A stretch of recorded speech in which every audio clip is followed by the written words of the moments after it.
കൂടുതൽ വാർത്തകളും വീഡിയോകളും കാണാൻ ഈ ചാനൽ സബ്സ്ക്രൈബ് ചെയ്യുക. കൂടെ ബെൽ ബട്ടൺ അമർത്തുക.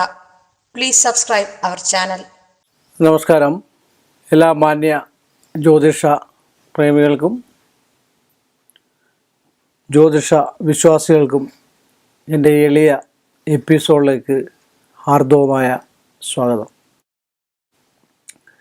ഇന്ന് വന്നൊരു കമൻ്റാണ്, 10 പൊരുത്തം എങ്ങനെയാണ് നോക്കേണ്ടതെന്ന്. 10 പൊരുത്തത്തിൽ എത്ര പൊരുത്തം വേണം സാമാന്യേന ഒരു വിവാഹം നടത്താനെന്നാണ് അദ്ദേഹം ഉദ്ദേശിച്ചിരിക്കുന്നത്.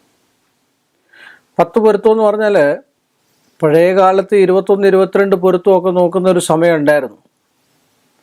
അതെല്ലാം കൂടെ ഒന്നിച്ച് ക്രോഡീകരിച്ച് പല പൊരുത്തങ്ങളെ ഒന്നിച്ച് ക്രോഡീകരിച്ചിട്ടാണ് നമ്മൾ ഈ 10 പൊരുത്തങ്ങളാക്കി വെച്ചിരിക്കുന്നത്. ഈ 10 പൊരുത്തങ്ങളിൽ നിന്ന് ഒന്ന് രാശിപ്പൊരുത്തം, രാശ്യാധിപൊരുത്തം, വശ്യപ്പൊരുത്തം, മാഹേന്ദ്രപ്പൊരുത്തം, ഗണപ്പൊരുത്തം, ദിനപ്പൊരുത്തം, സ്ത്രീദീർഘപ്പൊരുത്തം, രജ്ജു, വേദം. ഇങ്ങനെയാണ് നമുക്ക് 10 പൊരുത്തങ്ങൾ വരുന്നത്. ഈ പൊരുത്തത്തിൽ സാമാന്യേന ഒരു 5-6 പൊരുത്തമുണ്ടെങ്കിൽ സാമാന്യേന നക്ഷത്രപ്പൊരുത്തം ഉത്തമമെന്ന് നമുക്ക് പറയാം.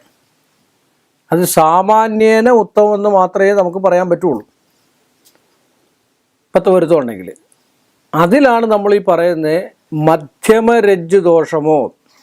മധ്യമരജ്ജു ദോഷം എന്ന് പറയുന്നത് നമ്മളിങ്ങനെ വിരളി കൂട്ടിക്കഴിഞ്ഞാൽ അശ്വതി, ഭരണി, കാർത്തിക, രോഹിണി, മകയിരം, തിരുവാതിര, പുണർതം, പൂയ, ആയില്യം, ഇങ്ങനെ അതിൽ പെടുന്ന നക്ഷത്രമാണ്. മധ്യമരജ്ജു പെടുന്ന ഒരു നക്ഷത്രമാണ് ഭരണി നക്ഷത്രം, മകയിരം നക്ഷത്രം, പൂയ നക്ഷത്രം, പൂരം നക്ഷത്രം, ചിത്തിര നക്ഷത്രം, അനിഴ നക്ഷത്രം, പൂരാട നക്ഷത്രം, അവിട്ട നക്ഷത്രം, ഉത്രട്ട നക്ഷത്രം. ഇത്രയും 9 നക്ഷത്രങ്ങൾ ഈ മധ്യമരജ്ജു ദോഷത്തിൽപ്പെടുന്ന നക്ഷത്രങ്ങളാണ്. അതുപോലെ തന്നെ വേദപ്പൊരുത്തം എന്ന് പറഞ്ഞിട്ടൊരു പൊരുത്തമുണ്ട്. വേദം, വൈധവ്യം സംഭവിക്കുക, അന്യോന്യം പരസ്പര വിദ്വേഷമായിട്ട് പോവുക. വൈധവ്യം എന്ന് പറഞ്ഞാൽ തന്നെ ഭർത്താവ് മരിച്ചു പോവുക എന്നുള്ളതാണ്.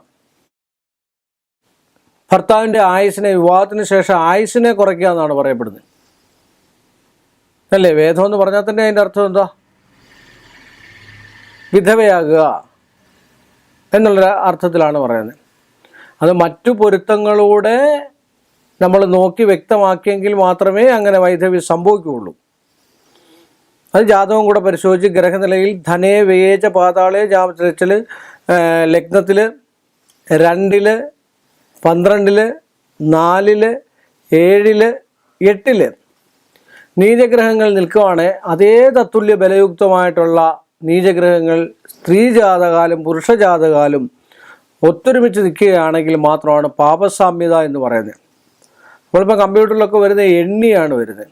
ഇത്ര പാപത, ഇത്ര പാപത, ഇത്ര എണ്ണം, 5 എണ്ണം, 3 എണ്ണം, 2 എണ്ണം. അത് സത്യം പറഞ്ഞാൽ ശരിയാണെന്ന് എനിക്ക് തോന്നുന്നില്ല. കാരണം എന്താ വെച്ചാൽ പൊരുത്തം നോക്കുന്നതിൽ അങ്ങനെയല്ല നോക്കുന്നത്. ഓരോ ഗ്രഹത്തിൻ്റെ ബലാബലങ്ങളാണ് ചെയ്യുക. ഇപ്പം 2-ൽ നിൽക്കുന്ന ഒരു പാവനെങ്കിൽ പുരുഷജാതകാൽ 2-ൽ നിൽക്കുന്ന ഒരു പാവന് 4-ലോ 7-ലോ 8-ലോ ഒരു പാവതയുണ്ടെങ്കിൽ അത് തത്തുല്യ ബലം. ഇത് ലഗ്നാൽ 100%, ചന്ദ്രാൽ 50%, ശുക്രാൽ 0.25% എന്ന് വെച്ചിട്ടാണ് സ്വാഭാവികമായിട്ട് നമ്മൾ കൂട്ടുന്നത്. അപ്പോൾ നമ്മൾ ഒരു പാവന ഉള്ളെങ്കിൽ, ഇപ്പോൾ 7-ൽ ചൊവ്വ മാത്രമേ ഉള്ളെങ്കിൽ എന്ത് ചെയ്യും? ചില കല്യാണ പരസ്യങ്ങളിലൊക്കെ കാണുന്നതാണ് ഒരു പാവനേ ഉള്ളൂ, പാവൻ ചൊവ്വയാണ്. അപ്പോൾ ചൊവ്വാദോഷമല്ലേ? വ്യാഴത്തിൻ്റെയോ മറ്റു കാര്യങ്ങളോ ദൃഷ്ടിയോ അല്ലെങ്കിൽ സ്വക്ഷേത്ര ബലമോ മറ്റു കാര്യങ്ങളോ ഉച്ചത്തിലോ നീചത്തിലോ അല്ലെങ്കിൽ അത് വ്യാഴത്തിൻ്റെ ദൃഷ്ടി കൂടില്ല എങ്കിൽ 100% 7-ൽ നിൽക്കുന്ന ചൊവ്വാദോഷം തന്നെയാണ്. പിന്നെ അനുഭവ ജാതകത്തിൽ ഒരു കാര്യം പറഞ്ഞു കഴിഞ്ഞാൽ, പിന്നെ 5-9 വ്യാഴത്തിൻ്റെ 5-9 വ്യാഴത്തിൻ്റെ ദൃഷ്ടിയിൽ ചൊവ്വ വരികയാണെങ്കിൽ ചൊവ്വായ്ക്ക് അല്പം പാവത കുറവുണ്ട്, കർക്കിടകത്തിൽ നിൽക്കുന്ന അങ്ങനെയൊക്കെ പറയുന്നുണ്ട്. പക്ഷേ എങ്കിൽ തന്നെയും 7-ലെ ചൊവ്വായോ 8-ലെ ചൊവ്വായോ, സ്ത്രീ ജാതകത്തിൽ 8-ലെ ചൊവ്വായോ, പുരുഷജാതകാൽ 7 വിവാഹസ്ഥാനം, അഷ്ടമം ആയുർസ്ഥാനമാണ് നോക്കുന്നത്. സ്ത്രീ ജാതകത്തിൽ 7 വിവാഹസ്ഥാനവും 8 അവരുടെ ദാമ്പത്യബന്ധവുമാണ് നോക്കുന്നത്. അങ്ങനെയാണ് നമ്മൾ ഇതുവരെ കണക്ക് കൂട്ടി വരുന്നത്. അതുപോലെ എണ്ണിപ്പാവൻ തിട്ടപ്പെടുത്തുക എന്ന് പറഞ്ഞാൽ അതൊരു ശരിയായ കാര്യമാണെന്ന് തോന്നുന്നില്ല. അതുകൊണ്ട് ഗ്രഹങ്ങളുടെ ഈ 2-ലും 4-ലും 7-ലും 10-ലും 12-ലും ഒക്കെ നിൽക്കുന്ന നീചഗ്രഹങ്ങളുടെ ബലം കൂടെ നോക്കണം. സാധാരണ ആൾക്കാർ രണ്ടിലൊരു ആദിത്യനുണ്ടെങ്കിൽ സ്ത്രീ ജാതകാല് 7 കേതു ഉണ്ട്, അത് മതി. ഈ കേതുവിന് ബലമുണ്ടോ? ഈ ആദിത്യന് ബലമുണ്ടോ? ബലം കുറഞ്ഞ ആദിത്യനാണെങ്കിലോ എന്തു ചെയ്യും? അപ്പം അങ്ങനെ കൂട്ടി നോക്കി ബലാബലങ്ങൾ അറിഞ്ഞും അതിൻ്റെ ശക്തിമത്തായിട്ടുള്ള ഒരു അവസ്ഥ അറിഞ്ഞും വേണം പാപസാമ്യത നോക്കാനും പൊരുത്തം നോക്കാനുമൊക്കെ. നമ്മൾ 10 പൊരുത്തങ്ങളെക്കുറിച്ചാണ് പറഞ്ഞത്. അതിൽ വേദമോ രജ്ജുവോ ഉണ്ടെങ്കിൽ സ്വാഭാവികമായിട്ട് നക്ഷത്ര പൊരുത്തം ഉണ്ട് എങ്കിൽ തന്നെയും ഗ്രഹതല പ്രകാരം ഒരു കാരണവശാലും അത് സാധാരണ ചേർക്കാറില്ല. 7 8 പൊരുത്തം ഉണ്ടെന്ന് പറഞ്ഞാലും 10 പൊരുത്തം എന്നൊക്കെ പറഞ്ഞാൽ ചുമ്മാതാണ് കേട്ടോ. അങ്ങനെയുള്ള പൊരുത്തം ഒരു പുരുഷനും സ്ത്രീയും തമ്മിൽ വരുത്തില്ല. പിന്നെ വേദദോഷം, വേദം എന്ന് പറഞ്ഞാൽ വൈധവ്യമാണ്. കൃത്യമായിട്ടുള്ള വൈധവ്യാവസ്ഥയ്ക്കാണ് വേദദോഷം എന്ന് പറയുക. അതിൽ 2-3 ഘടിവേദമുണ്ട്, ഖണ്ഡവേദമുണ്ട്, അങ്ങനെയൊക്കെയുള്ള വേദങ്ങളുണ്ട്. ആ വേദങ്ങളൊക്കെ ഒന്ന് മാറ്റി നിർത്തി കഴിഞ്ഞ് കഴിഞ്ഞാൽ ഏറ്റവും പ്രധാന വേദം എന്ന് പറഞ്ഞാൽ നക്ഷത്രങ്ങളും തമ്മിലുള്ള വേദമാണ് വേദം എന്ന് പറയുന്നത്. ഇപ്പം ഖണ്ഡവേദം ഉണ്ടെങ്കിൽ, ഇപ്പം രാശ്യാധിപ പൊരുത്തം അല്ലെങ്കിൽ ഗണപ്പൊരുത്തം ഉണ്ടെങ്കിൽ ആ വേദത്തിന് പരിഹാരമായി. അപ്പം ദോഷം വരത്തില്ല, ഭർത്താവിന് വിധവയാകത്തില്ല, വൈധവ്യം സംഭവിക്കത്തില്ല.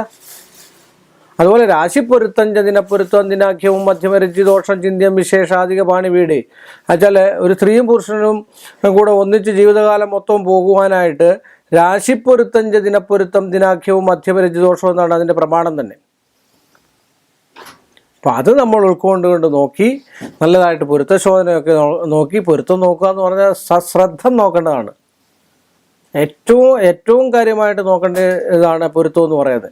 അപ്പോൾ ആ പൊരുത്തം നോക്കി ആ പൊരുത്തത്തിന് ഉത്തമമുള്ള പൊരുത്തങ്ങളൊക്കെ ഉണ്ടെങ്കിൽ ഒരു 5-6 പൊരുത്തം ഉണ്ടെങ്കിൽ സാമാന്യനെ നമുക്ക് ചേർക്കാം. ഒരു 7 പൊരുത്തം ഉണ്ടെങ്കിൽ ഉത്തമമെന്ന് പറയാം. ഇങ്ങനെയൊക്കെയാണ് പറഞ്ഞു വരുന്നത്. അതുകൊണ്ട് ഇങ്ങനെയൊക്കെ നോക്കി വേണം പൊരുത്തം ചേർക്കാൻ. ശ്രദ്ധാപൂർവം ചെയ്ത് വേണം പൊരുത്ത കാര്യങ്ങളൊക്കെ ശ്രദ്ധിക്കണം എന്ന് പറഞ്ഞുകൊണ്ട് ഈ ഒരു ചെറിയ എപ്പിസോഡ് ഞാനിവിടെ അവസാനിപ്പിക്കുന്നു. വീണ്ടും നമ്മൾ തമ്മിൽ കാണുന്നവരെ എല്ലാ മാന്യ പ്രേക്ഷകർക്കും എൻ്റെ നിശ്ചയവുമായ നന്ദി.